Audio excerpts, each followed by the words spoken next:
Hello everyone, good morning.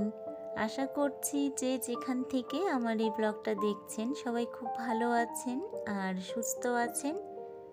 আপনাদের আশীর্বাদও আমরা ভালো আছি, সুস্থ আছি। বড়দের প্রণাম আর ছোটদের ভালোবাসা জানিয়ে আবার একটি আপনাদের কাছে নতুন ব্লগ শুরু করছি।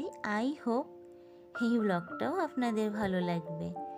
তাই আমার একটা অনুরোধ, ব্লগটাকে স্লিপ না করে শেষ পর্যন্ত ব্লগটা দেখার জন্য।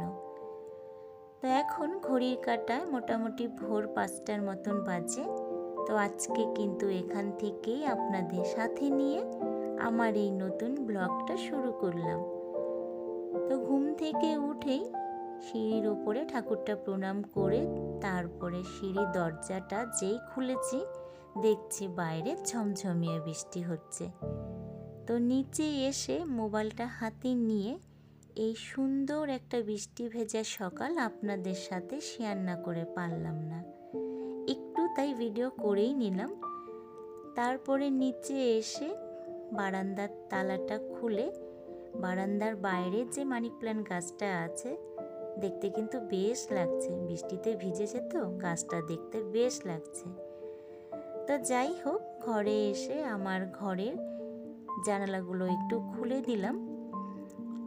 তো বাইরে বৃষ্টি হচ্ছে তো বাইরে কিন্তু বেশ একটু ঠান্ডা ঠান্ডা হাওয়াও দিচ্ছে। তো মেয়ে ঘুমিয়ে আছে। তো এখন এই যে বাসি ঘরগুলো এখন ঝাড় দিয়ে নিব। আর বাইরে তো বেশ বৃষ্টি হচ্ছে, বাইরে আর কি যাব। আর জানেন তো, একটানা কতদিন তো বৃষ্টি হয়েইছে। আজ গতকাল রাত থেকেও বৃষ্টি শুরু হয়েছে। শুধু দুদিন বৃষ্টি হয়নি, শনিবার আর রোববার। সোমবারও সারাটা দিন একটু মেঘলা ওয়েদার ছিল যদিও, কিন্তু রাত থেকে তো বৃষ্টি শুরুই হয়েছে। তো এই বৃষ্টি যে কদিন চলবে বলাই যায় না।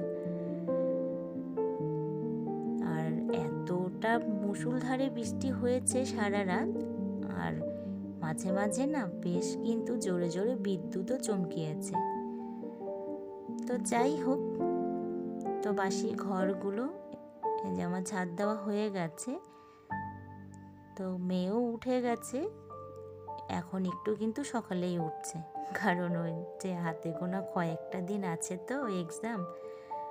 তো এখন একটু সকালেও উঠছে আর অনেকটা রাত পর্যন্ত পড়ছে। তো ফ্রেশ হতে গেছে, ভাবলাম একটু বিছানাটা গুছিয়েই নিই। আর একটা সত্যি কথা কি জানেন, আজকে না সত্যিই বলছি বন্ধুরা, ভিডিও করার কোনো ইচ্ছে ছিল না, কারণ শরীরটা এতটাই অসুস্থ আমি। তো মেয়ে তো বকাবকি করছে, তো বলেছিল তোমাকে দুদিন কোনো আর ভিডিও করতে হবে না। তো ওই যে মন তো মানে না, কারণ আমার তো ডেলি ব্লগ। তো দুদিন একদিন পরপরই যদিও দেই আমি ব্লগ আপনাদের কাছে, কিন্তু আপনাদের সাথে কোনো ব্লগ শেয়ার না করলে তো আমার ভালো লাগে না। তো যতই অসুস্থ থাকি আর যাই থাকি, তো দুদিন কোনো কিছু ভিডিও করিনি। তো রবিবারে অসুস্থ হয়েছিলাম, তো রবিবার সোমবার কোনো ভিডিওটা করা হয়নি। এটা মঙ্গলবারে ভিডিওগুলো করেছি আর বুধবারে আপনাদের কাছে পাবলিশ করছি। তো মেয়ে বকাবকি করছে, কারণ আপনারা তো আমার ফ্যামিলি, আপনাদের কাছে আমার কোনো কিছু লুকাতে ইচ্ছে করে না, আর আমি কিন্তু কোনো কিছু লুকাইনি। তো যেটা আমার হয়েছে আর যেটা আমার মন বলছে আমি কিন্তু সেটাই আপনাদের কাছে বলছি। তো যেভাবেই যাই টুকটাক কাজ করছি এই অসুস্থ শরীর নিয়ে, আমি ওটাই আপনাদের সাথে শেয়ার করছি। যতটা পারছি ততটা কিন্তু চেষ্টা করছি শেয়ার করার। তো দুদিন তো বিছানায় ছিলাম, রবিবার আর সোমবার। তো দুদিন বিছানাতেই ছিলাম, কোনো কিছুই করিনি। তো আজকেও কিছু করতে দিতে চাচ্ছিল না মেয়ে, তো মার মেয়েই করছে, দুদিন হলো। তো যখনই কোনো কিছু কাজ করতে যাচ্ছি হাত থেকে কেড়ে নিচ্ছে। তো আমি বকা দিয়ে আর কি ওকে সরিয়ে বকা দিয়ে ওই যে পড়তে বসিয়েছি। কারণ গতকাল আমি একটা কিচ্ছু করতে পারিনি, বলতে পারেন একদম বিছানাতেই সারাটা দিন রাত আমার কেটেছে। তো যা কিছু করেছে মেয়ে করেছে।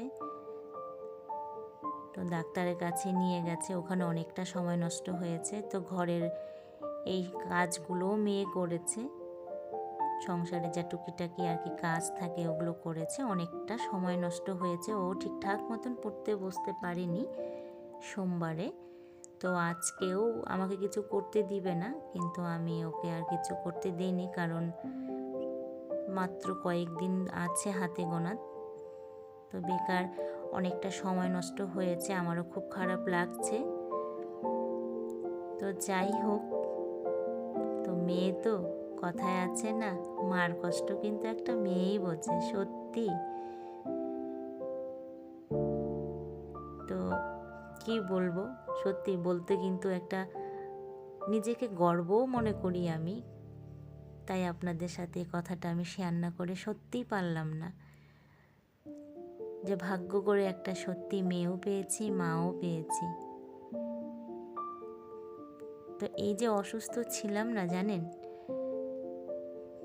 তো রবিবার সোমবার, তো মঙ্গলবার যে আমি ভিডিওটা করছি সেই দিনও পর্যন্ত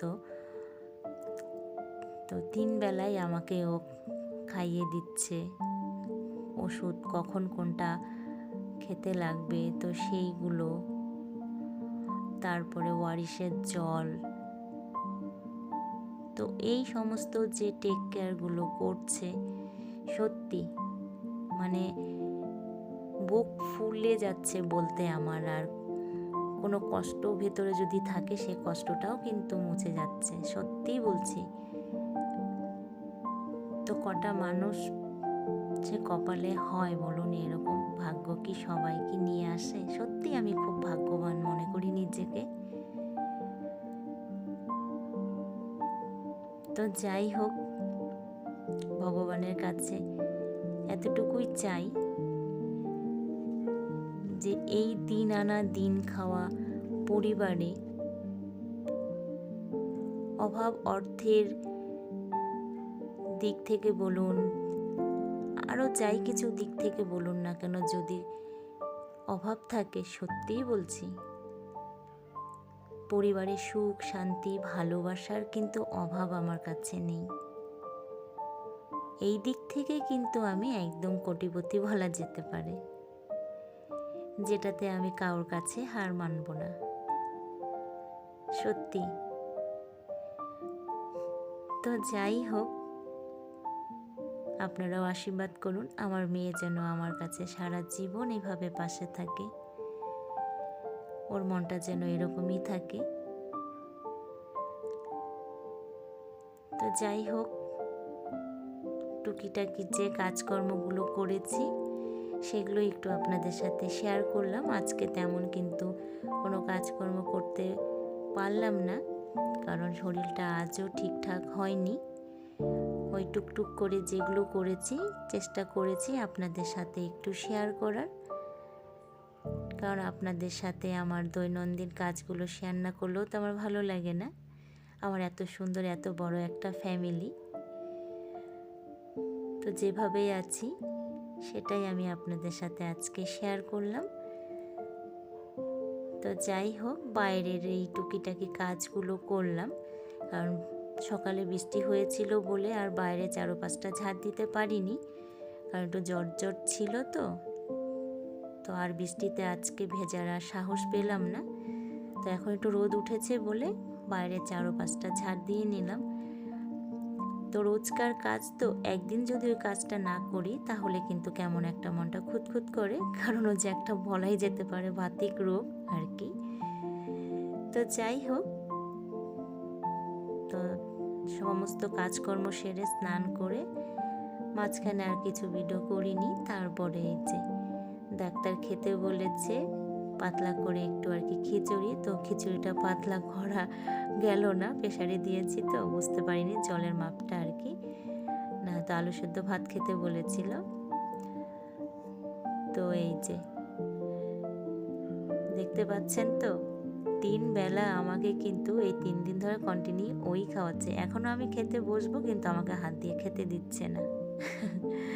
যে বললাম ভালোবাসার অভাব নেই, কোটিপতি আমি।